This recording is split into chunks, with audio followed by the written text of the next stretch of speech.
I was sitting quietly at the banquet table, right next to my 6-year-old grandson Mikey at the reception of my son's second wedding.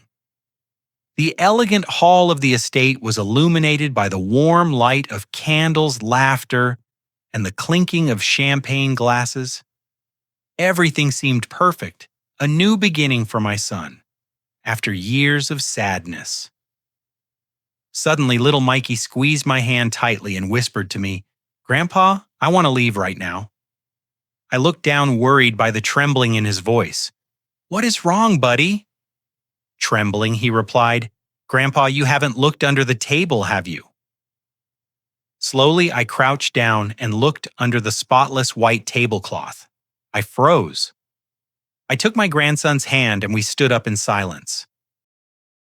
If you are watching this video, please hit the like button, subscribe to the channel Burn Revenge, and tell me in the comments where you are watching my story from. I want to know how far it has reached. My name is Robert, and the story I'm about to share changed my family forever. Some details have been modified to protect identities, but the painful truth remains. It was a beautiful September afternoon in a quiet Midwestern town. The wedding venue, an elegant historic estate on the outskirts of the city, was decorated with stunning, floral arrangements of white roses and lies with colored lights shining like stars. I was sitting at table number 8 with my grandson Mikey, watching him push his toy car back and forth on the white tablecloth.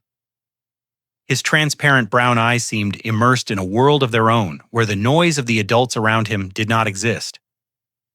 I looked at him and my heart softened.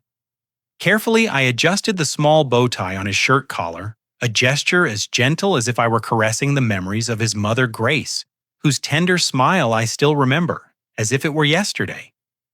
The soft music of the live band filled the place, mingling with the murmur of conversations and the clinking of wine glasses. The hall was decorated with impressive arrangements of white and red roses on every table, and the candlelight reflected on the gleaming silver plates. I looked up, searching for my son.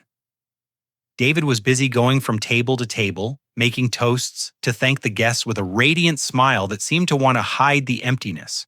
I knew he still carried in his heart.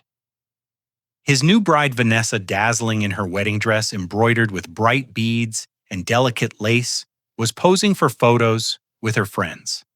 Her smile was perfect, without a single cloud, as if the whole world belonged to her. I looked at her and I felt something strange in my chest, an unease I could not explain. But I tried to ignore it, telling myself that I was just being overprotective. The waiters moved agilely between the tables, serving more whiskey and wine, clearing empty plates of roast beef and potatoes, and arranging embroidered napkins. An elderly couple sitting at our table turned to me with a kind smile. "Mikey is growing up so fast, isn't he, Robert?" "How old is he now?" the lady asked. I smiled and replied softly, "He just turned 6. Time flies, doesn't it?" Then I turned to cut a piece of the cream cake to give to Mikey. The boy looked up, his eyes shining with gratitude, but immediately lowered his head again and continued pushing his car, as if that toy were the only place where he felt safe. Suddenly, Mikey stopped. His small hands froze over the toy car, and his round eyes looked at me with a seriousness that was not normal for him. I felt a chill run down my spine. A bad feeling invaded me. He grabbed my hand tightly. His little fingers were freezing. With an urgent voice, he whispered, "Grandpa, I want to leave right now." His voice trembled as if he were holding back a fear he could not explain. My heart raced. I leaned towards him and put a hand on his shoulder. "What is wrong, son? Tell me what is happening." He shuddered, pressing his lips together, and then whispered so low that I had to bring my ear close to hear him. "Grandpa, you haven't looked under the table, have you?" His words were like a cold knife piercing my chest. A terrible anguish began to grow inside me, making it difficult for me to breathe. I tried to stay calm and stroked his jet black hair, but his look, the look of a child of barely 6 years filled with panic, stopped me from ignoring it. It is okay, my love. Let Grandpa see, I told him, trying to make my voice sound calm to reassure him, although I myself felt my heart beating rapidly. Carefully, I lifted the edge of the white tablecloth and looked into the dark space under the table where the wooden legs of the chairs and Mikey's little shoes swaying nervously could be seen. And then I saw it, a small piece of paper folded in four lying there right next to Mikey's chair. It was so small that it almost got lost in the darkness, but its presence froze my blood. Mikey curled up against me, his little hand clutching my arm as if seeking refuge. I felt his agitated breathing. Every tremor seemed to tell me that something was very wrong.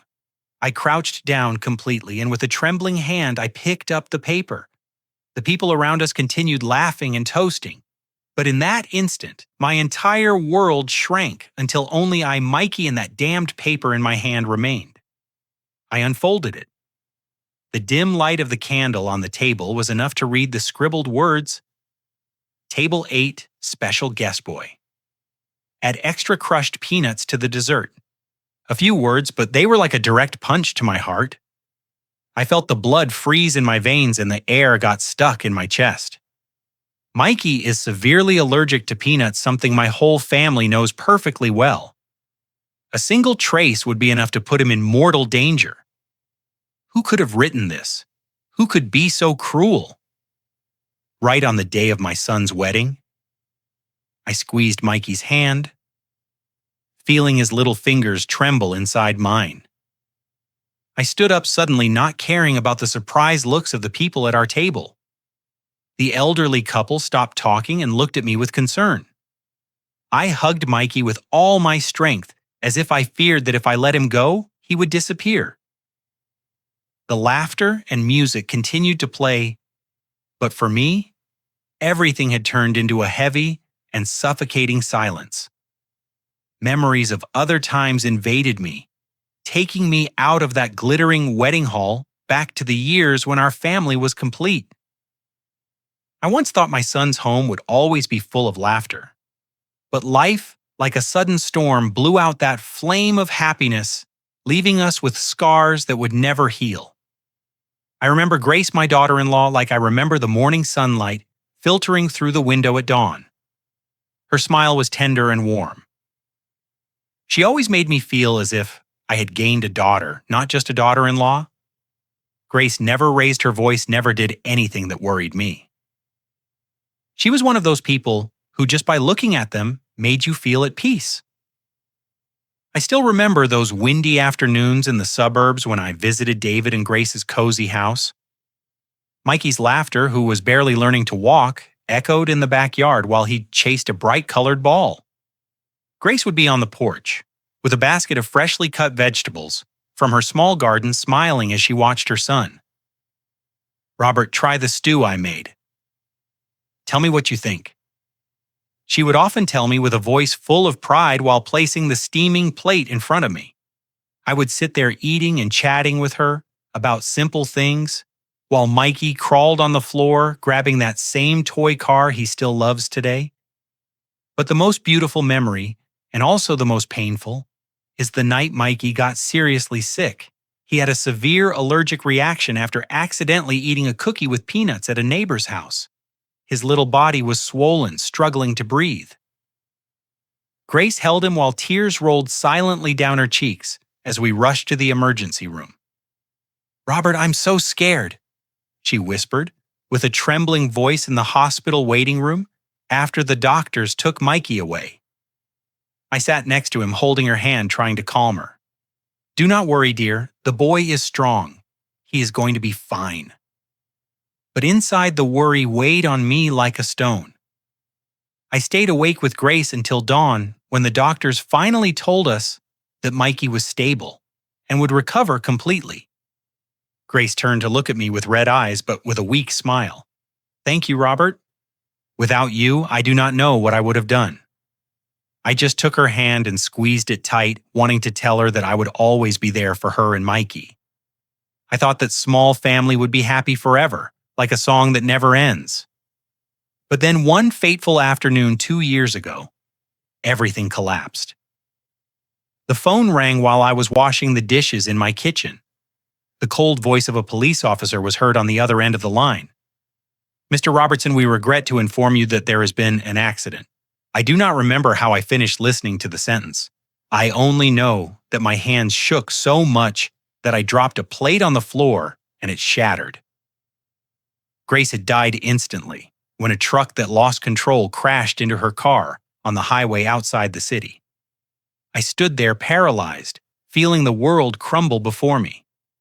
Grace's funeral was on a day of torrential rain. The drops fell ceaselessly, as if the sky was also crying for her. Mikey, who was only 4 years old at the time, was in my arms, confused, looking at everyone with his innocent eyes without understanding what was happening. "Grandpa, where is my mommy?" he asked me with his little voice. I hugged him tight, swallowing my tears, and whispered to him, "Your mommy is in a very beautiful place now, buddy." But inside, I felt destroyed. David, my son, collapsed in front of the coffin. His shoulders shook, and he could not say a word. I knew he was trying to be strong, but his look was empty, as if a part of his soul had gone with Grace. After that tragedy, David changed completely. He buried himself in work, leaving the house very early and not returning until Mikey was already asleep. I understood he was running away, trying to fill that immense void in his heart with endless days of work.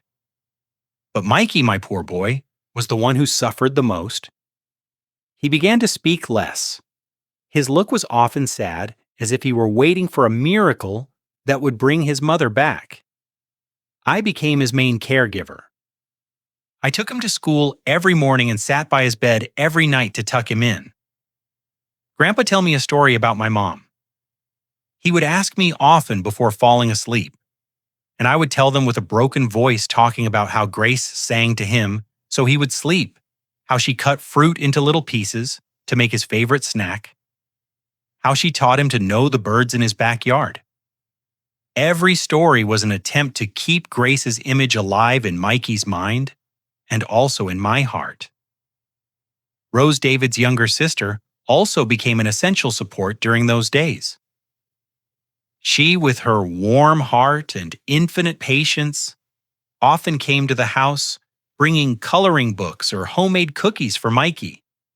Rose loved her nephew as if he were her own son. She carried him, read him stories, or sat for hours with him at the table helping him with his drawings. "Look, Mikey, your drawing is even better than mine," she would say, laughing with her voice clear like little bells. But sometimes I caught Rose looking at David when he entered the house silently after a long day of work. It was a deep look that contained something more than simple, sisterly affection. I saw it, but I decided not to say anything. Maybe I was afraid that if I mentioned it, I would interrupt the fragile stability of what remained of our family. David's home gradually became a place without laughter. But thanks to Rose and Mikey, the flame of family love continued to burn, although faintly. I did everything possible so that flame would not go out. But deep in my heart, I knew that both David and I lived with wounds that had never healed. Every time I saw Mikey sleeping, I saw Grace's features in his little face, and my heart ached again. The memory of the afternoon when everything began to change remains as clear in my mind as if time had not passed. I was sitting in my small living room, listening to the sparrows singing in the yard, with my heart full of mixed feelings.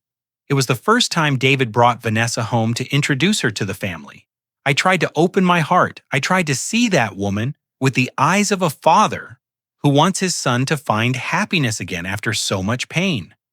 But deep down, I could not get rid of a feeling of unease, like a cold wind that made me shiver. That afternoon, David arrived later than usual.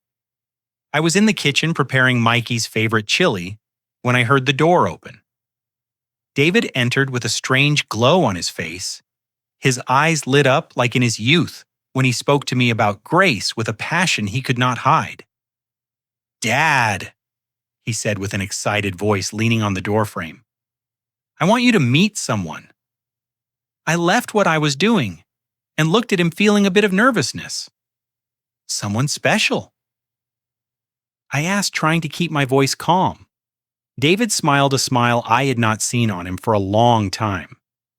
Yes, you're going to like her a lot, he said, full of confidence. I nodded. I wiped my hands on my apron, trying to hide the worry that was beginning to grow in me. After Grace, I was not sure that anyone could fill the void she left, not only for David, but also for Mikey and for me. That night, Vanessa appeared. She entered my house wearing an elegant sky blue dress. Her hair was perfectly styled in waves that framed her face, and her lips painted a soft red that curved into a smile. That smile, I must admit, was charming, as if she had rehearsed it to please anyone. Nice to meet you, Robert, she said with a sweet voice, tilting her head slightly. I returned the smile, invited her in, and served her a cup of coffee with cinnamon. How cozy your house is, Vanessa said while her eyes scanned the family photos hanging on the wall, where there was one of Grace hugging a very small Mikey. I nodded and thanked her, but her eyes stopped on that photo longer than I would have liked, and I was not sure I felt comfortable with that. Dinner passed in an atmosphere that I tried to make as friendly as possible. I put on the table the dishes I had prepared all afternoon, the chili roast chicken and a fresh salad. Mikey's favorite combination. David sat next to Vanessa without taking his eyes off her. Happiness was noticeable in every gesture. Dad, Vanessa is a marketing director at a major company downtown. She is brilliant at what she does, he said, with a voice full of pride. Vanessa smiled. She tasted the chili I had served her with a delicate but calculated movement. Robert, this is delicious. You have to teach me how to make it, she said, giving me a friendly look. I smiled and replied with courtesy, but a small part of me remained uneasy. There was something in her way of speaking, in her way of laughing, that made me feel like I was watching a very well-rehearsed performance. Mikey, my grandson, was sitting at the end of the table, strangely quiet. He who normally did not stop telling stories about school that night only picked at his food without lifting his head once. I noticed he avoided Vanessa's gaze as if trying to hide in a safe corner. Vanessa leaned in, took a chocolate bar out of her bag, and put it in front of him. This is for you, Mikey. It is very tasty, she said, with a voice as sweet as honey. But Mikey remained motionless, his little hands gripping the fork, and then he simply turned his face away without touching the chocolate. I saw a flash of fear in his eyes and felt my heart sink. David frowned, about to scold his son. Mikey, what is wrong with you? Vanessa's giving you a treat.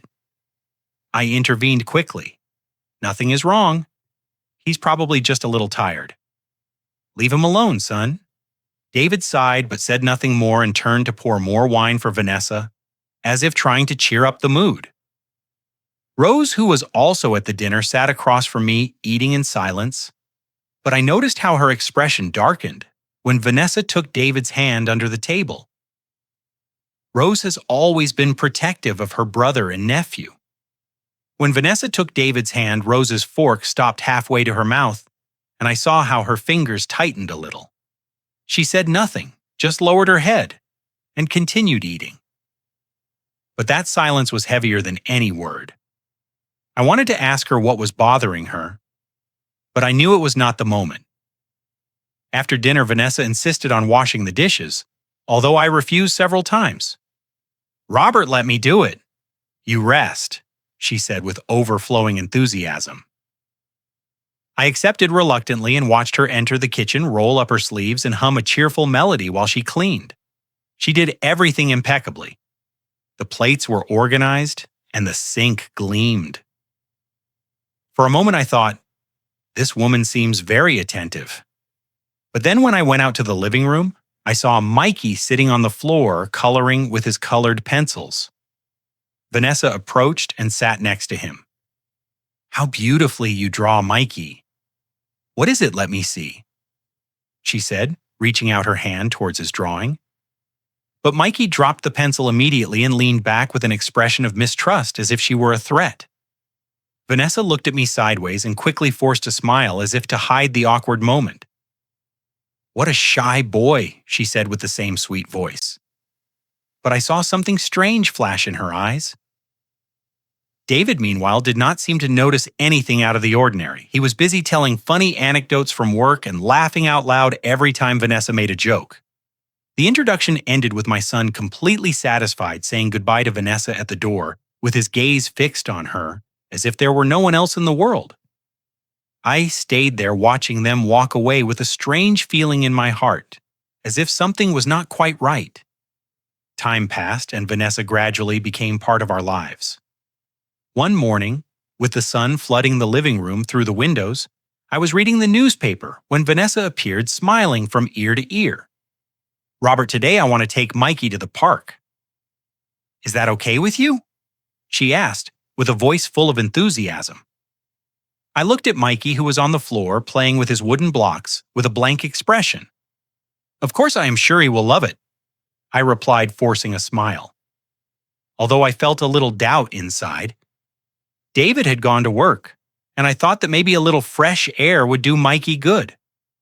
Vanessa took Mikey by the hand and led him towards the door, while I watched them leave with a strange heaviness in my heart.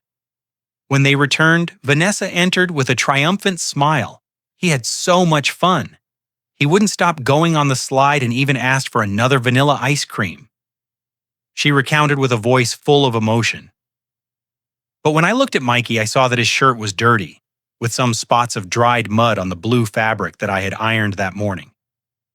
He was quiet, gripping his toy car in his hand, without saying a word about his outing.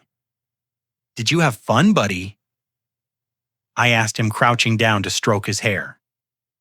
He only nodded slightly, looking away. I wanted to ask him more to know why he was so quiet, but Vanessa intervened with her always sweet voice. "I already told you, Robert, he loved it." I nodded, but inside me a small piece of doubt began to form. On another occasion, while David was at work, Vanessa showed up by surprise. I was in the kitchen preparing lunch when I heard her talking to Mikey in the living room. At first her voice was soft, but suddenly I heard a harsh phrase. "Be still, Mikey. Do not make a mess." "You are already 6 years old and you still behave like a baby." I stopped dead with the knife still on the tomato I was slicing, and a chill ran through my body. I came out of the kitchen, and instantly Vanessa changed her tone, becoming as sweet as if nothing had happened. "How smart our Mikey is. Look what a tall tower he built." She pointed to the wooden blocks with which the boy was playing with a radiant smile, but Mikey only pressed his lips together and looked at me as if asking for help. I tried to smile and said, "Yes, he is very skilled," but inside, the unease began to grow like a thorn piercing my heart. I calmed myself down. "She probably just isn't used to children. Anyone can be a little impatient at first." Mikey's 6th birthday is a memory I will never forget. Rose spent the whole morning baking a chocolate cake. Mikey's favorite when she arrived with the cake and put it on the table with its candles lit. Mikey screamed with joy. His eyes shone for the first time in months. "Aunt Rose, this is my favorite cake," he exclaimed, running to hug her. She smiled, stroked his hair, and told him tenderly, "I made it especially for you, my love. Enjoy it." I watched them with a warm heart, feeling the family flame lighting up again. Vanessa was also there, but she only applauded in a forced way, standing in a corner with a lackluster smile. Her only gift for Mikey was an indifferent pat on the shoulder and a quick happy birthday kid. I saw how Mikey shrank a little, avoiding her gaze, and my heart ached again. I wanted to say something, but I remained silent, telling myself that I should not interfere too much. Another time, David took Vanessa and Mikey to the supermarket. I stayed home, but when they returned, I heard Vanessa complaining with an irritated tone. Mikey knocked over a whole display of cereal boxes in the center aisle, and I had to help clean it up. What a clumsy boy. David frowned and turned to scold his son. "Mikey, you are already a big boy. You have to be more careful." I saw Mikey lower his head with his little hands clasped, and his look sought mine as if asking for help. I approached quickly and put a hand on his shoulder. "Do not worry, buddy. It was just some cereal boxes," I said, trying to comfort him. But inside, I could not stop wondering why Vanessa got angry so easily with the child.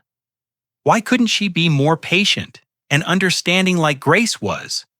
One afternoon when I went to pick Mikey up from school, his teacher pulled me aside and told me in a low but worried voice, "Robert, lately Mikey talks less and seems very withdrawn. Is something happening at home?" I froze but tried to downplay it. "He is probably just adapting to the changes. Teacher, do not worry." But on the way home, Mikey pulled on my sleeve and told me with a trembling voice, "Grandpa, I do not want to go home if Miss Vanessa is there." I stopped and crouched down to look into his transparent eyes, feeling my heart break. "Why do you say that my love Miss Vanessa cares about you?" I told him. Although as soon as I said it, I knew I was wrong. Mikey shook his head with firm determination in his gaze. "No, Grandpa, she does not love me." I stroked his hair trying to calm him, but inside I could not deny that the boy was telling the truth. Rose, who was nearby picking us up, had heard everything. She turned around in silence, but I saw how her shoulders tensed as if holding back her anger. All those loose pieces, all those little signs. I had seen them, but I had chosen to ignore them. And so the day of my son's wedding arrived. That afternoon, the golden sun filtered through the large windows of the estate, bathing the hall with resplendent light as if wanting to celebrate my son's happy day. I was sitting at table number 8, next to my grandson Mikey and Rose. Mikey was playing with his red car, making soft vroom vroom sounds. I looked at him, and my heart filled with tenderness. Rose, wearing a simple beige dress, was sitting on the other side, leaning in from time to time to whisper something in Mikey's ear with a smile as sweet as the morning sun. "My love, try another little piece of bread," she told him, breaking off a small piece of the roll. I smiled, seeing them feeling a bit of comfort in my heart. Although our family had gone through so much pain, the presence of Rose and Mikey was always the warmth that soothed my soul. David, my son, dressed in an elegant navy blue suit, walked among the tables, toasting with relatives. His face overflowed with happiness. His radiant smile seemed to want to erase the dark years that followed Grace's death. I looked at him feeling a mixture of pride and sadness. I wanted to believe that he had found new happiness, that Vanessa, the dazzling bride in her wedding dress, embroidered with beads, would give him a new home. But every time my gaze crossed with Vanessa's, who was laughing out loud in front of the cameras without letting go of her glass of wine, I felt a small thorn piercing my heart. Her smile was too perfect, like a carefully placed mask. The soft melody of the band played mingling with the animated conversations of the guests. The waiters moved with discretion, serving appetizers, tortilla soup, and elegantly presented main courses. I noticed that Mikey only took a small piece of bread and then carefully pushed his plate away. I frowned and asked him in a low voice, "Do you not like this, buddy?" The boy shook his head, looking away as if hiding something. I wanted to ask him more, but a relative interrupted, saying cheerfully, "Mikey is behaving so well. Robert, he has grown so much." I smiled and replied, "He is becoming quite the little man." But inside, I could not help worrying. Mikey had never rejected food in such a strange way. In the distance, I saw that Vanessa's gaze was directed towards our table. The smile on her lips seemed to tighten for a second, just enough for no one to notice before turning around to continue toasting with another guest. I tried to dismiss my unease, telling myself that I was overthinking, but then everything changed in an instant. Mikey continued playing with his car. He pushed it with too much force and the toy rolled onto the floor. The boy quickly bent down to pick it up, but I saw him freeze with his eyes wide open, fixed on something under the table.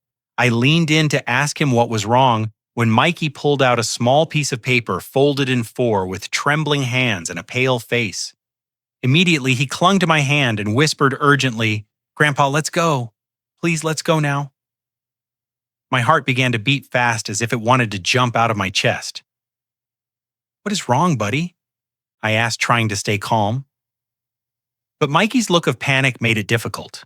Trembling, he repeated that question that froze my blood. "You haven't looked under the table, have you?" His words were like a cold knife that paralyzed me. I crouched down, lifted the white tablecloth, and my eyes scanned the dark space under the table. The little paper was lying next to Mikey's chair, a harmless-looking object, but potentially deadly. I picked it up with trembling hands, feeling the world shrinking around me, leaving only me and that damn paper. I unfolded it. The candle light was enough to read the scribbled words. "Table 8 special guest boy. Add extra crushed peanuts to the dessert." A few words, but they were like an electric shock that ran through my entire body. Unconsciously, I crumpled the paper in my hand. The music, the laughter, everything around me seemed to sink into an abyss from which I could not escape. Vanessa, with her dazzling wedding dress, continued laughing in a corner of the hall, raising her glass to toast with a guest as if nothing in the world could worry her. David was busy taking photos with his colleagues, a radiant smile confirming that this was the happiest day of his life. But for me, everything in that hall was a farce, a curtain hiding the terrible truth I had just discovered. I squeezed the paper tight, feeling it burn my skin. Mikey, the grandson I love more than my own life, had been about to become the victim of an evil plan right on his father's wedding day. I turned to Rose, who was sitting next to Mikey. Her eyes were full of concern seeing my expression. "Take care of Mikey, please." I told her, trying to keep calm, although I knew I could not hide the tremor in my voice. Rose nodded, pulling Mikey towards her and hugging him protectively. "Where are you going?" she asked me in a low voice but full of concern. I just shook my head without answering because I didn't even know what I was going to do next. I walked quickly into the hallway with heavy legs, as if they were carrying lead, but with my heart beating wildly, urging me to act. Near the bar, I saw a group of waiters chatting. Their laughter sounded like a painful contrast to the storm that was unleashing inside me. I recognized Jason, the young man who had brought food to our table several times. He had a kind face and a friendly smile. But at that moment, I had no patience for pleasantries. I approached him directly, put the paper in his face, and asked him with a firm voice, "Do you know who gave you this note?"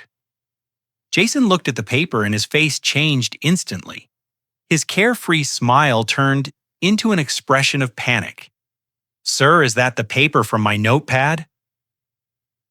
He stammered with trembling hands as if wanting to snatch it from me. "A woman gave it to me and told me to pass it to the kitchen. It fell out of my vest pocket when I leaned over to serve the table." His words were like a ray of light in the middle of the darkness, but they also disturbed me even more. "Who gave it to you?" I insisted, almost shouting, completely losing my cool. Jason stepped back, confused. "I do not know her name, sir. She just told me to give it to the chef." The note did not say who it was from. The rage exploded inside me like a fire, consuming all reason. I leaned closer with my voice trembling with anger and fear. "Do you know my grandson is severely allergic to peanuts? A single trace could kill him." Jason went pale, with his eyes wide with horror, and shook his head frantically. "Sir, I really did not know. I just passed the note. I had no idea about any allergy." His voice broke as if he too were trapped in this nightmare. The other waiters began to murmur among themselves, looking at each other with curiosity and concern. I squeezed the paper in my hand, feeling it burn my skin. I wanted to scream. I wanted to break everything, but I knew I could not let emotions dominate me. Mikey was waiting for me, and I had to protect him. From inside the hall, the master of ceremonies announced cheerfully that dessert would be served soon. His voice was like a cruel reminder that time was running out, and if I hesitated, a deadly trap could be waiting for Mikey. I took a deep breath, trying to control the tremors in my body. I knew I could not stay silent. If I did not act right now, I would never forgive myself. I returned to the hall with the paper still in my hand, like irrefutable proof of a sinister plan. The hall continued to be flooded by candlelight and the music of the band mixed with the laughter of the guests. The waiters silently began to bring dessert to the tables and the aroma of cake filled the air. But for me, it was all a farce. I looked at Mikey huddled next to Rose. His transparent brown eyes, full of fear, fixed on me, as if I were his only refuge in the middle of the storm. I took Mikey's little hand, feeling his little fingers tremble in my palm. And then, as if driven by an invisible force, I stood up suddenly. My voice resonated clear and firm over the music and conversations. "One moment, please. Before dessert is served, I have something to say." The whole hall fell silent as if time had stopped. All eyes were fixed on table 8 where I was standing with Mikey by my side, and Rose sitting with a spark of determination in her eyes. The clinking of glasses ceased, the murmurs faded, and only the beating of my heart could be heard in my chest. I held up the paper. The words scribbled on it were an undeniable accusation. Who wrote this note asking for extra crushed peanuts to be added to the boys' dessert at table 8? I asked, with my voice trembling with indignation, but struggling to keep it clear and firm. Whispers began to ripple through the hall like small waves on a calm lake. Some guests looked at each other, shaking their heads with looks of curiosity and confusion. I felt Mikey's gaze fixed on me, as if begging me to do something to protect him. David ran from another table with a smile on his face, which quickly turned into concern seeing my expression. "Dad, what is happening?" he asked, completely bewildered. I did not answer immediately. I just put the paper on the table and pushed it towards him. "Read it yourself," I told him with a harsh voice, although inside I was crumbling. David took the paper, his eyes scanned the words, and I saw his face turn pale and his hands shake slightly. "What does this mean?" he asked, stunned, looking at me and then at Mikey as if looking for a logical explanation. Vanessa, in her dazzling wedding dress, approached, frowning with surprise perfectly acted. "What is all this, some bad joke?" she said with a soft voice. But I noticed a flash of panic in her eyes. I looked her straight in the eye, my heart constricted by rage and fear. "My grandson is severely allergic to peanuts," I said with my voice trembling with indignation. "This is not a joke. This is attempted murder." My words fell like thunder, plunging the hall into a sepulchral silence. Some guests opened their mouths in astonishment, while others began to whisper, their gazes moving from me to Vanessa. Vanessa let out a forced laugh, a mask to maintain composure. "Excuse me, Robert, but there is no name on the paper. Are you going to believe a story invented by a child who found a random note?" she said with a mocking tone, trying to make me look like a paranoid old man. Some guests began to comment with doubt. "Maybe it is a misunderstanding.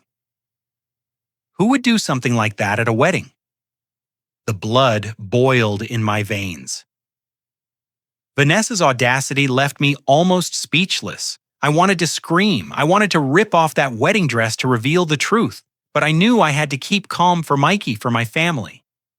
Suddenly, Rose stood up, hugging Mikey protectively, with teary eyes fixed on Vanessa. "Enough, Vanessa." Her voice sounded cold but full of pain. Unable to hold back anymore, Rose approached Vanessa and gave her a hard slap. The sound resonated throughout the hall. The sharp, resounding noise broke the silence and shattered the facade. Everyone was stunned, including me. Vanessa put her hand on her cheek with eyes wide open with surprise and then turned to David, sobbing. "Do you see she is crazy with jealousy, and that is why she attacks me? What have I done to deserve this?" Rose did not back down, her fists clenched and voice broken by rage. "The only bad one here is you. You wanted to hurt an innocent child at your own wedding." Her words were like a knife that cut the heavy air of the hall. Doubtful looks began to focus on Vanessa, and I saw her remain paralyzed, her fake smile fading. David was motionless, his gaze going from me to Rose and Vanessa as if trapped between two worlds. "Rose, calm down," he said with a trembling voice. But I knew he was no longer sure who to believe. The murmurs of the guests grew like a tide, dragging all eyes towards me, towards Vanessa, and towards Mikey, my little grandson, who was trembling in Rose's arms. Vanessa tried to maintain her fake calm, but I saw her hands shaking when she spoke. "This is slander. Someone probably put that paper there to ruin our wedding." Her voice was sharp, but I noticed the panic in her look, as if her perfect mask was beginning to crack. I could not stand her audacity anymore. The anger inside me exploded like a fire, consuming all my patience. I hit the table hard, making the glasses shake. "Enough!" I shouted with a voice so cold that it silenced even the band's music. "Jason, come here!" The young waiter. Jason approached from a corner with a face pale with fear. His eyes moved from side to side as if he were trapped between the truth and the approaching storm. I showed him the paper with a trembling but firm voice. "Confirm it.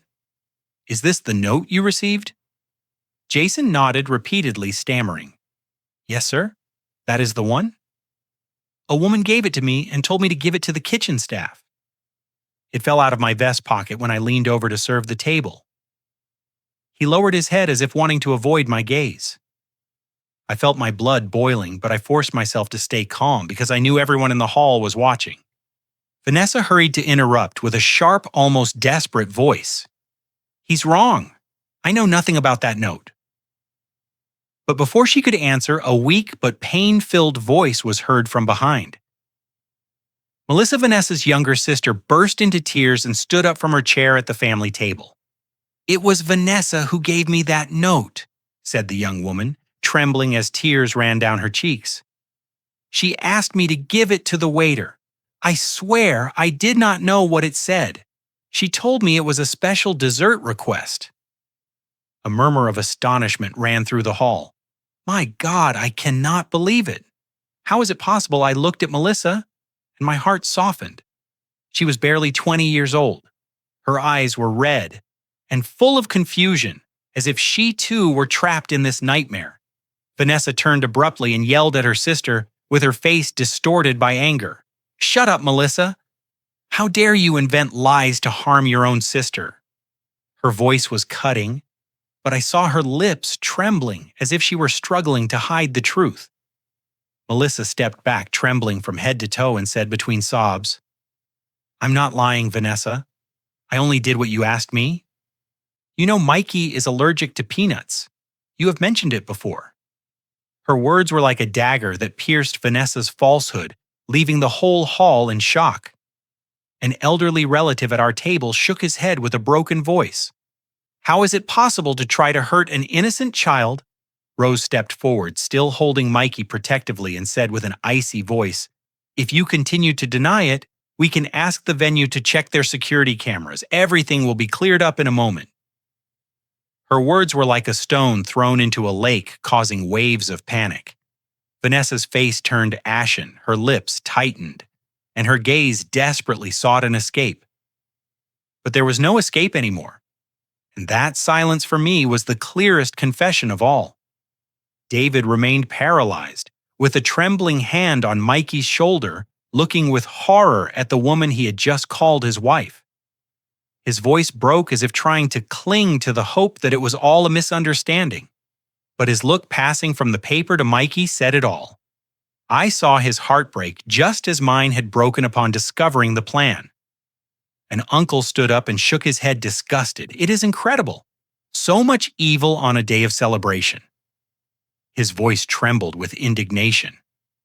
After Rose's challenge about the security cameras, a deadly silence took over the hall. Vanessa, the woman I once tried to accept as part of my family, stood there with a pale face and tight lips, looking for one last excuse. But the truth was exposed and she had nowhere to run. David, my son, walked slowly towards her with a tense face and red eyes and asked her, "Vanessa, tell me the truth. Is this true?" His voice trembled as if begging for a hint of hope, that it was all just a terrible misunderstanding. But I knew that deep down he also felt the painful truth. Vanessa stepped back, trying to force a crooked smile, but her eyes betrayed her panic. "You do not believe me," she said with a broken voice, as if trying to cling to the last drop of David's trust. "This is all a plan of theirs. I did not do anything." But her words sounded weak, like a flame about to go out before a storm. I looked at her with my heart heavy with indignation and pain. This woman who I thought would bring happiness to my son was now in front of me like a stranger, a danger I had not seen clearly before. Rose put her hand on David's shoulder and said with a voice contained to the maximum, "Mikey could have died because of this woman." Her words were as sharp as a razor. Vanessa screamed desperately, "Shut up, you're just jealous." "You have always wanted David for yourself, Rose." But Rose did not flinch. She trembled with rage, but stood firm like a shield for Mikey. "Do you dare call me jealous?" Rose replied with an icy voice. "Look into this child's eyes and tell me you did not try to hurt him." Mikey clung to me, his little hands squeezing mine as if he feared being dragged deeper into that nightmare. The guests began to stand up. The party atmosphere had been completely shattered. A relative of our family hit the table with rage. "This is shameful. We cannot let this go unpunished." Murmurs of support were heard like waves that grew and drowned Vanessa in the condemning looks of everyone. David, trapped between the truth and his broken heart, shouted with a voice broken by pain and indignation, "Mikey is my son. You tried to kill my son at our own wedding." His words were like a direct stab to Vanessa's heart, and I saw her crumble in tears. But those tears I knew were not of repentance, but of having been exposed. I put the paper on the table and declared with a firm voice, "Whoever tries to hurt my grandson will never have the right to set foot in this family." My words resonated clear and inflexible like a sentence. Vanessa looked up with eyes full of fire, but I saw defeat in her gaze. She had lost not only against me, but against the truth. The venue's security staff approached and politely but firmly asked Vanessa to leave the hall. "Ma'am, please come with us," one of them said with a professional tone. Vanessa stepped back, looking for help with her gaze, but no one took her side. Many guests shook their heads, leaving their drinks half-finished and sighing with disbelief. "Unbelievable," one whispered. "How can someone be so cruel?" said another, horrified. David remained motionless, with his hands on his head, as if trying to stop his world from collapsing. Then, as if he no longer had the strength to hold himself up, he slowly knelt in front of Mikey with a choked voice. "Son, forgive me. Forgive me, buddy, for not protecting you better." I saw tears run down his cheeks and felt my heart break in two. I helped David up by squeezing his shoulders and told him with a grave but firm voice, "Fortunately, we stopped this in time. This false happiness has to end here and now." I watched Vanessa being escorted out amidst looks of contempt. And in my heart, I knew she was never and would never be part of this family. The days that followed that wedding nightmare, my family was wrapped in a silent whirlwind where wounds were still bleeding and unanswered questions floated in the air. I felt as if I had just woken up from a nightmare in which I almost lost Mikey, my grandson, whom I love more than my own life. The story of the failed wedding spread throughout our community. The house phone would not stop ringing. Some blamed David for having trusted Vanessa blindly. Others pied Mikey, the innocent child, who was about to be the victim of an evil plan. But for me, every call was just a painful reminder of what we had lived through. David locked himself away after what happened. He was no longer the radiant man in the navy blue suit from the wedding day. Instead, he took Mikey to and from school in silence every day, with his gaze loaded with pain and guilt. Vanessa's name was never mentioned again in the house. I looked at him with an aching heart, but I knew he needed time to heal to find himself after having been betrayed by the person he had trusted with his heart. I did not blame him because I understand that love can blind anyone. But I also knew that our family had to rise from the ashes. I continued taking care of Mikey as I had done since Grace passed away. I cooked his favorite dishes like pancakes with maple syrup or warm rice pudding, trying to give him back the feeling of safety. But the one who really helped heal Mikey's soul was Rose. Every morning, she carefully prepared his lunch for school, making sure there were no peanuts or any allergen that could harm him. She even wrote a small note for his teacher explaining Mikey's allergy. Again, along with a happy face, drawn with a colored pencil that made him smile. "At Rose, I love your drawings," Mikey exclaimed, opening his lunchbox. And I saw his eyes light up as if a part of his innocence had returned. Every afternoon, Rose took Mikey to the nearby park. I used to watch them from afar, seeing how she taught him to fly a kite, showing him how to hold the string so it would fly high. Once Mikey fell off the slide, and Rose ran to him, picked him up, dusted off his clothes, and whispered, "You're okay, my love. I am here." Mikey's clear laughter resonated, a sound I thought I had lost forever, and which now was like a balm for my heart. I looked at Rose with infinite gratitude because she was not only a sister to David, but also like a second mother to Mikey, filling the void Grace had left. One night when Mikey had a high fever, I saw Rose spend the night awake by his side. She sat in a chair next to the bed, putting damp cloths on his forehead, while she told him in a low voice the story of a brave little bird that flew through a storm. I stayed at the door watching in silence, and I realized that David's gaze followed Rose for a long while. It was a complex look full of gratitude and new understanding, as if he were seeing something that had been in front of him all along. I said nothing. I simply withdrew in silence, giving him space. But in my heart, I began to have hope that maybe there was a light at the end of our family's dark tunnel.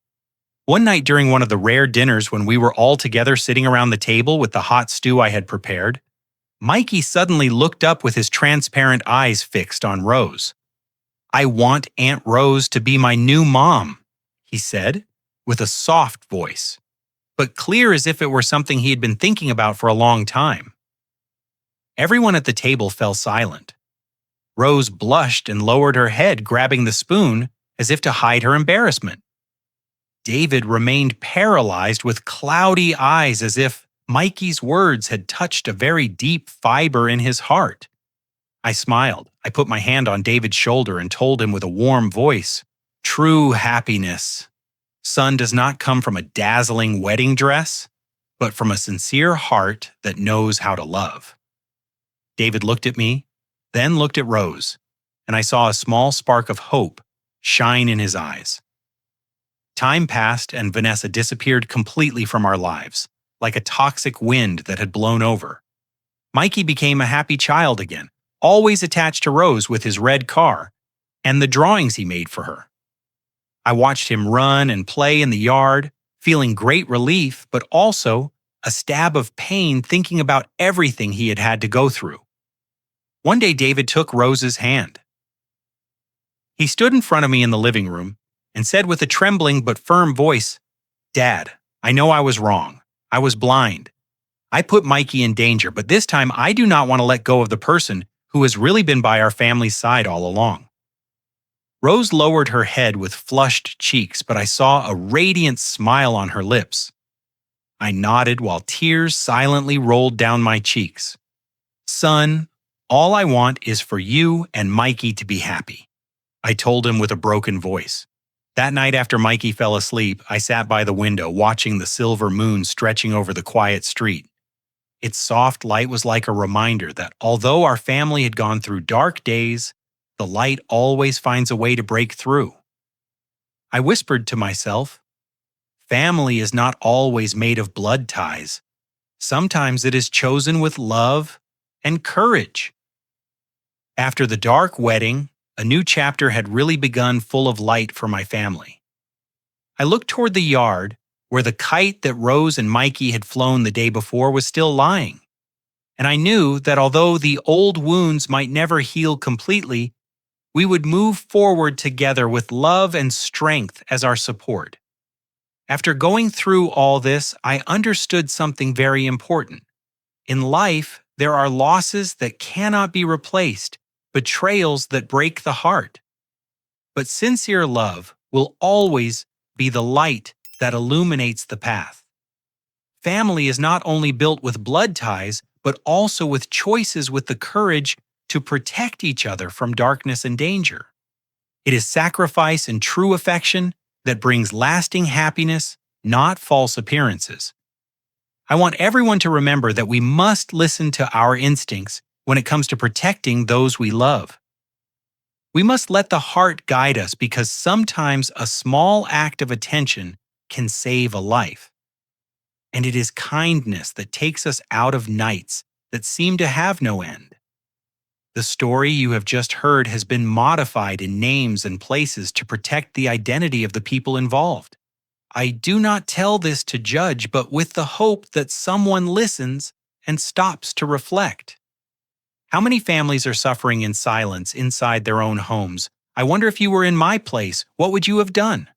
Would you have chosen silence to keep the peace? Or would you have dared to face everything to protect your family? I would like to know your opinion because every story can become a light that illuminates the path of others. The following months were of silent reconstruction. Every morning when the sun peeked through the windows of the house, I prepared breakfast while listening to Mikey's laughter playing in his room. That sound which had disappeared for so long now filled every corner of our home like celestial music. David had returned to being the father Mikey needed. I saw him sit on the floor with his son building towers with wooden blocks, reading him stories before sleeping, taking him to the park on Sundays. It was as if he had woken up from a long and painful dream, and now he was making up for lost time. One Saturday afternoon while I was watering the bougainvillea plants in the garden, I saw David and Rose sitting on the porch. They spoke in low voices, but I could see the tenderness in their looks. Rose showed David an album of old photos. Photos from when Grace was still alive. From when Mikey was just a baby. Look at this one. Rose said, pointing to an image where Grace carried a newborn Mikey. Grace always said, "Mikey had your eyes." David smiled with nostalgia. But it was no longer a sad smile. It was a smile of acceptance of peace with the past. I approached with 2 cups of coffee and offered them to them. "Thanks, Dad," said David, taking the cup. His eyes looked at me with gratitude. "For everything you have done for us." I just nodded, feeling a lump in my throat. "That is what fathers do, son. Protect their own." Rose got up to help me with the plants. While she pruned the dry leaves of the geraniums, she told me in a low voice, "Robert, I never thought things would end like this. I always loved David as a brother," but now her voice broke and she did not finish the sentence. I looked at her with compassionate eyes. "Rose, you have been the pillar of this family when we were all falling. There is nothing wrong with loving and being loved." She looked at me with damp eyes and nodded. "But what about Mikey? Won't it be confusing for him?" I smiled and pointed to where Mikey was playing with his car in the yard. "That boy loves you, Rose. For him, you are already his mom. Love does not confuse. Love heals." Rose wiped her tears and smiled.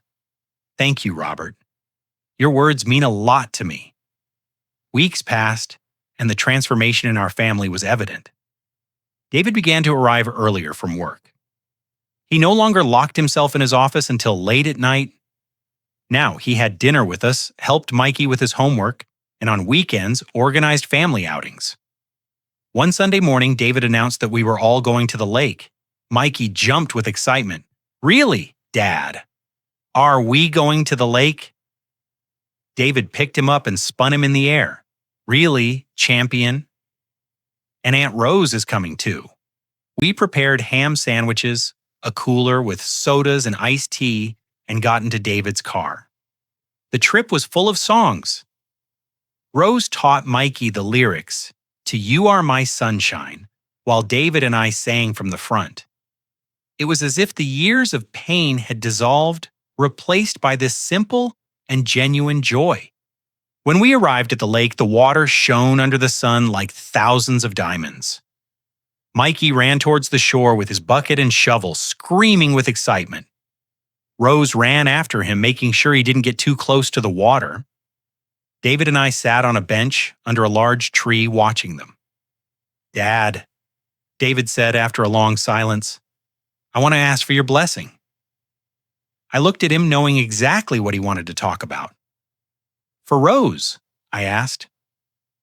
He nodded with his eyes fixed on Rose, who was now building a sand castle with Mikey. I know she is my sister and I know people might talk, but Dad, she has been here all along.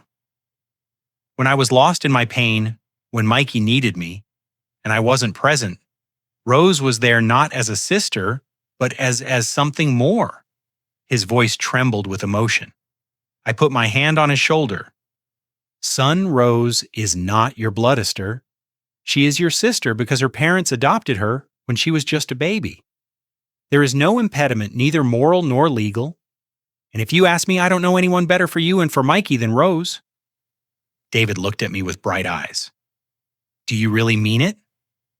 Dad. I nodded firmly. Really, son. Rose loves Mikey as if he were hers, and she loves you with a love that has waited patiently for years. Do not let happiness escape you again. David got up and walked towards Rose and Mikey. I saw him kneel in the sand next to them, take Rose's hand, and tell her something I couldn't hear from where I was. But I saw how Rose's eyes opened with surprise, how tears began to roll down her cheeks, and how she finally nodded, hugging him tight. Mikey, without completely understanding what was happening, jumped with joy. Is Aunt Rose going to be my mom? Really? He shouted, hugging both of them. My heart filled with a warmth I hadn't felt in years. I got up and walked towards them, joining the family hug. That night back home, Mikey fell asleep in the back seat, hugging his red car. Rose was in front with David, their hands intertwined over the gear stick. I watched them from the rearview mirror and smiled. The family I thought was broken forever was now rebuilding itself in a way I never imagined. Preparations for the new wedding began. But this time it was different. There was no ostentation or display, only close family and true friends. The ceremony would be in our backyard under the same tree where Grace used to hang the swing for Mikey. Rose insisted she wanted something simple. Robert, I do not need a fancy dress or a big hall. I just want to be surrounded by the people I love. I smiled at her and said, Rose, you deserve everything beautiful in the world. But I understand this wedding is not about impressing anyone. It is about celebrating true love. Mikey was excited. Every day he asked how many days were left for the wedding. Grandpa, am I going to have a mom again? He asked me one night while I was tucking him in. Yes, my love. And she is going to be the best mom you can imagine. He smiled and hugged his pillow. I already know, Grandpa. Aunt Rose has always been like my mom. The morning of the wedding dawned clear and beautiful. The sky was a deep blue without a single cloud. The yard was decorated with pots of geraniums and white roses. We had placed wooden chairs under the tree, and a small arch decorated with white and purple ribbons marked the place where the ceremony would take place. David was nervous, adjusting his tie over and over again. Dad, do I look okay? He asked me. I looked at him with pride. You look like a man who finally found his way, son. He smiled and took a deep breath. When Rose appeared, everyone held their breath. She was not wearing an elaborate wedding dress. It was a simple ivory dress with traditional embroidery on the chest and sleeves. Her hair was gathered with natural flowers, and her smile was radiant, genuine, unpretentious. Mikey ran by her side dressed in his small suit, carrying the rings on a small satin cushion. "Look at my mom. She's the prettiest," he shouted with childish pride. We all laughed and some wiped away tears of emotion. The ceremony was short, but deeply emotional. Father Martin, our lifelong parish priest, officiated the union. "David and Rose," he said with a solemn voice, "you have passed through fire and have come out stronger. May this marriage be the beginning of a new life, built on true love and faith." When David and Rose exchanged vows, tears ran freely down the cheeks of those present. "I promise to love and take care of you," said David with a trembling voice. "I promise to be the father Mikey needs and the husband you deserve." Rose replied with a clear voice, "I promise to love Mikey as my own son and accompany you every step of the way." When they kissed, everyone applauded. Mikey ran to hug them, shouting, "Now I really have a mom." My heart overflowed with happiness. I wiped my tears discreetly, but I was not ashamed to cry. They were tears of joy, of relief, of gratitude. The celebration after the ceremony was full of life. We had prepared abundant food, chili roast pork tamales, with cheese rice and fried beans. The guests ate and chatted animatedly, sharing stories and laughter. A small band I had hired played traditional songs, and some guests were encouraged to dance in the yard. Mikey did not separate from Rose. He followed her everywhere, proudly introducing her to every person. "She is my new mom," he said with a smile that lit up his whole face. Rose hugged him, gave him kisses on the forehead, and whispered loving words that only he could hear. I saw David watching them from afar with an expression of peace I hadn't seen on his face in years. He approached me and put his arm around my shoulders. "Thanks, Dad, for never giving up on us, for protecting Mikey when I couldn't, for helping me find the way back." I hugged him tight, feeling my chest fill with emotion. "Son, that is what families do. We take care of each other. We protect each other. And when one falls, the others pick him up." David nodded with tears in his eyes. "Now I understand what it really means to be a father. It is not just about providing. It is about being present, listening, seeing the signs." "That is right," I told him. "And never forget that a child's intuition is pure. When Mikey told you something was wrong with Vanessa, he knew it. Children feel things that we adults sometimes ignore for convenience or hope." David looked towards where Mikey was playing with other children, running between the chairs with his red car. "I am never going to ignore his fears or worries again. I am never going to put my happiness above his safety again." I squeezed his shoulder. "That is all I need to hear, son." Night fell softly over our celebration. The colored lights we had hung in the yard turned on, creating a magical atmosphere. The children chased fireflies while the adults enjoyed coffee and sweet bread. Rose cut a simple but beautiful cake decorated with edible flowers, and we all toasted with fruit punch. "To family," said one of our neighbors, raising his glass. "To true love," added another. "To new beginnings," I said, looking at David, Rose, and Mikey. Everyone clinked their glasses and drank, sealing that moment of collective happiness.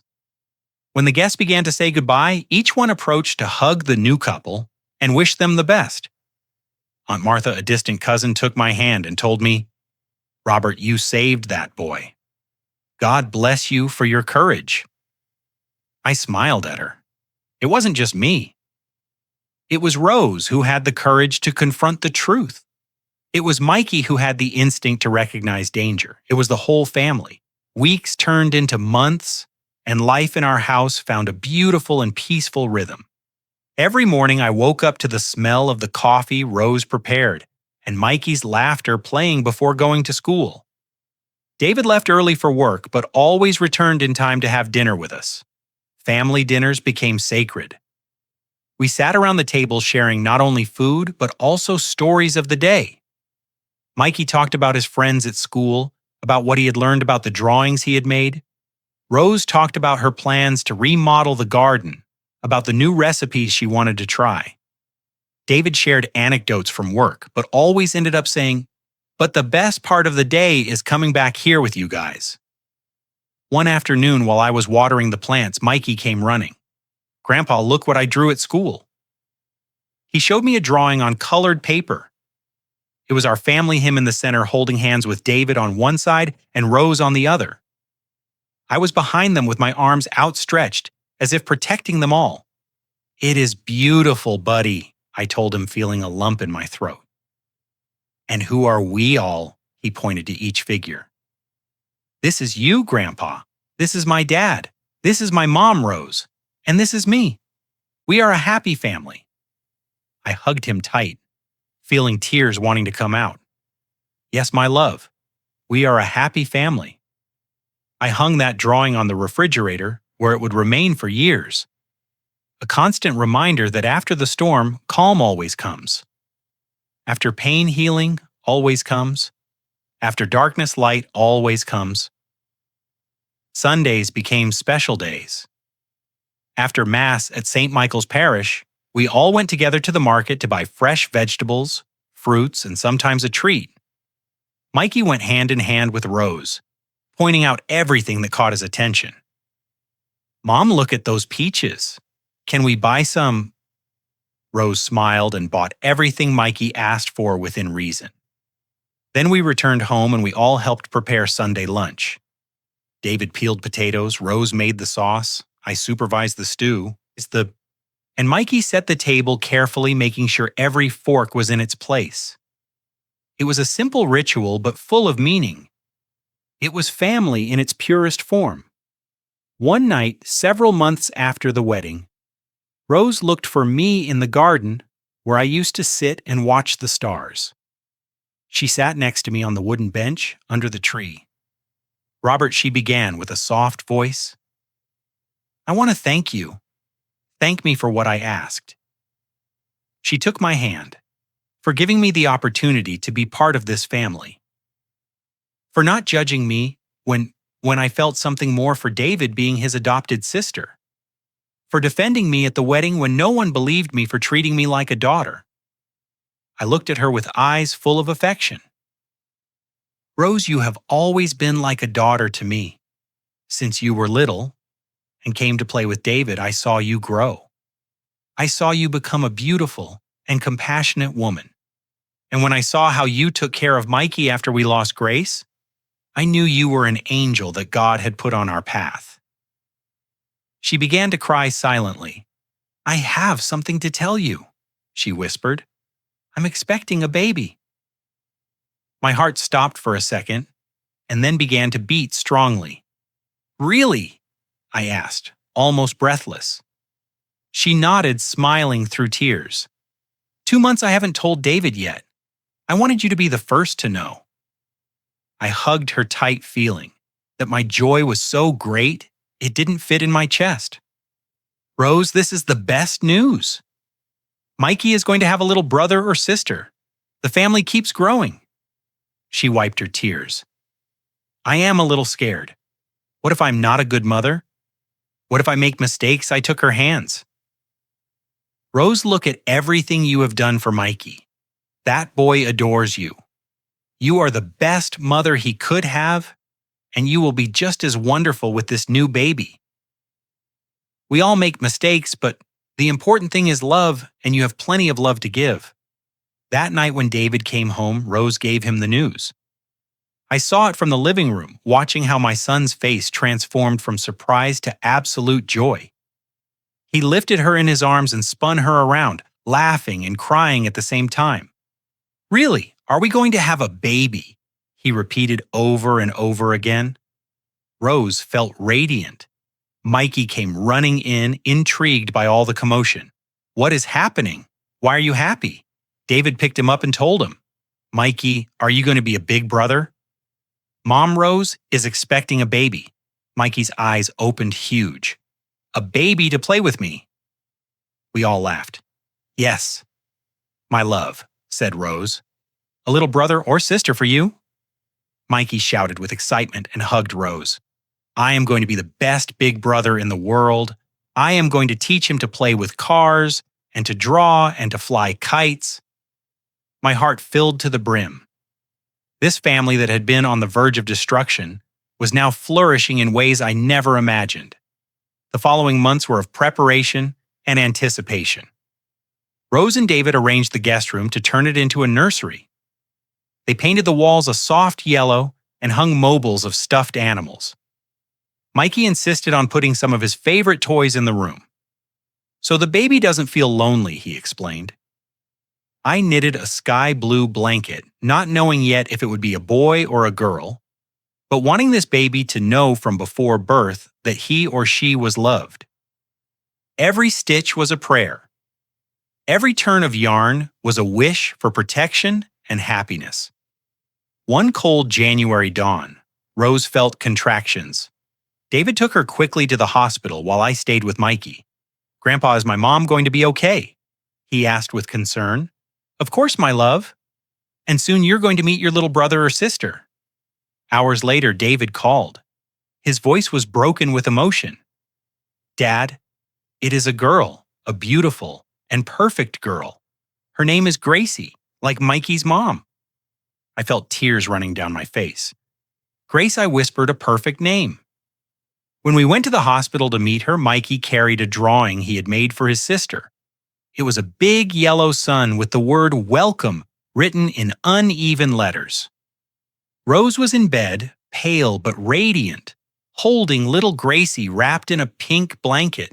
Come, Mikey, Rose called softly. Come meet your sister. Mikey approached with careful steps as if afraid to make noise. He looked at the baby with wondrous eyes. She is so tiny, he whispered. Can I touch her? Rose guided his little hand to stroke Gracie's cheek. The baby moved slightly and Mikey smiled a smile so pure and full of love that reminded me why all the pain and struggle had been worth it. Hi, little sister, said Mikey. I am your big brother, and I am going to take care of you always. David looked at me from the other side of the bed, his eyes shining with tears of happiness. Without words, we understood each other. We had come so far. We had survived loss, betrayal, pain, and now here we were, witnesses of a new life, of a new hope. I held little Gracie in my arms, feeling her light but significant weight. Welcome to the family, little one, I whispered to her. You have a brother who adores you, parents who love you, and a grandpa who's going to take care of you with all his heart. Returning to the present, sitting here telling you this story, I realize how much we have grown as a family. Mikey is now 10 years old and is the most loving and protective big brother. Gracie is 2 years old and already follows her brother everywhere. David and Rose are the parents they were always meant to be, united by true love and mutual respect. And I, Robert, at almost 70 years old, have learned that true family does not always come from where we expect. Sometimes the people we think are the right ones turn out to be dangerous. And the people who are always there waiting patiently turn out to be the blessing we needed. I believe that courage is not always big and loud.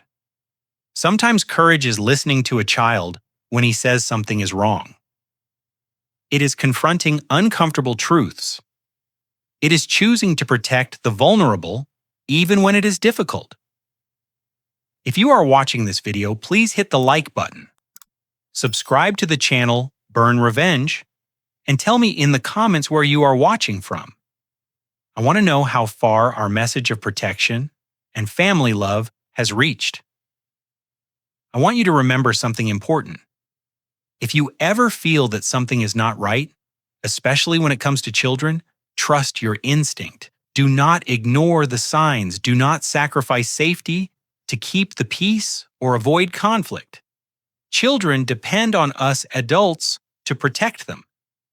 And that is a sacred responsibility that we cannot take lightly. I also want to tell you that If you are going through a loss, if you have lost someone you love, life can be beautiful again. Not in the same way, but beautiful. The love we lost is never replaced, but the heart has an infinite capacity to love again, in different but equally deep ways. And if you are like Rose, someone who is loved in silence, waiting patiently, have faith. True love always finds its way. Do not settle for less than you deserve. Do not be afraid to defend what is right, even when everyone else doubts you. The story I have just shared with you is real. Names in some places have been changed to protect my family's privacy. But every word of pain, fear, and finally joy is true. I wonder now to you, what would you have done in my place? Would you have had the courage to stand up in the middle of a wedding to accuse the bride of trying to murder your grandson? Or would you have kept silent for fear of ruining the day? I would like to hear your thoughts in the comments. Remember, always the greatest expression of love is sometimes the courage to defend those who cannot defend themselves alone. Family is built with love, strengthened with truth, and protected with courage. Thank you for listening to my story. May God bless your family as He has blessed mine. And never, never underestimate the power of paying attention, of listening, of acting, when something in your heart tells you something is wrong. Until next time, this is Robert reminding you that true love always triumphs over evil, and that a united family can overcome any storm. May peace and love fill your home as they have filled mine.